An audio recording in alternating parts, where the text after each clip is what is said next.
Sir कसं बघताय निवेदनकडे आणि जो नाही, हे निवेदन म्हणजे शुद्ध मराठा समाजाची फसगत आहे। ही फसवणूक केली आहे सरकारने।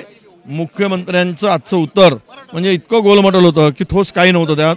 का तुम्ही तारीख पे तारीख देत होता? तुम्ही करू शकत नाही, तुमची करायची मानसिकता नाही किंवा कुठल्या कायद्यात टिकाऊ तुम्ही देऊ शकत नाही आणि ते देणारही नाहीत, हे आता सिद्ध झालेलं आहे।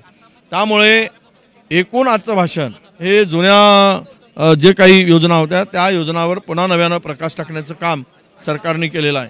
आणि हे जे सगळं काही आहे यातून मराठा समाजांना आरक्षण मिळावं, ओबीसीला धक्का लागू नये, त्यांच्या हक्काचं संरक्षण व्हावं,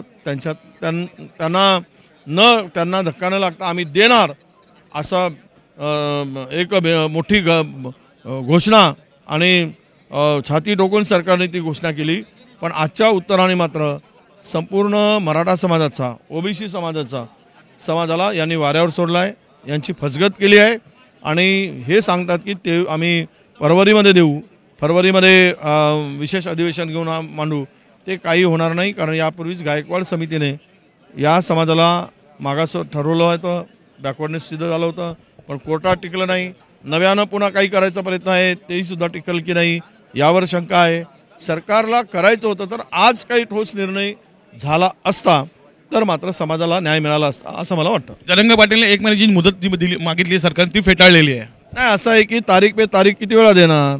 तुम्ही इतका वेळ दिला, त्या वेळेमध्ये ते का केलं नाहीत? तुम्ही सत्तेमध्ये मशगूल होतात, त्याच्याकडे लक्ष नव्हतं का? आणि यावर जर तुमची भूमिका ठोस घ्यायची असती तर ती तारीख पे तारीख दिली नसती। आता तारीख पे तारीख दिली, वेळ मारून नेलाय आणि आता करू शकत नाही, तर आता जरांगे बघतील आणि सरकार बघेल। शेवटचा विरोधक म्हणून मी काय भूमिका घेणार, काय ठोस अशी आमची भूमिका समाजाला न्याय देण्याची होती। मराठा समाजाच्या आरक्षणाला आमचा विरोध नव्हता।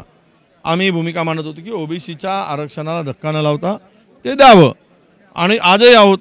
त्यामुळं हे जे काही सरकार फिरवाफिरवीचं काम करत आहे या सगळ्या समाजाला वाऱ्यावर, दोनही समाजाला, ओबीसी आणि याला, त्यामुळं आमची भूमिका ही सत्याच्या बाजूने असेल।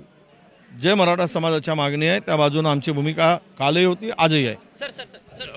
एकंदरीतच तुम्ही बघितलेलं आहे की सरकार वेळकाळूपणा करते आहे आणि जरांगे पाटीलने जे सांगितलेलं आहे 1 महिन्याची मुदतीने नाकारले आहे, त्यांनाही वाटतं की वेळकाळूपणा काढू सरकार करते आणि ह्यासाठीच हे जे आहे अधिवेशन बोलवण्यात आलेलं आहे असं थेट आरोप विरोधी पक्षनेता यांनी केला आहे। व्हिडिओ प्रकाश कपिल राऊत, जी मीडिया, नागपूर।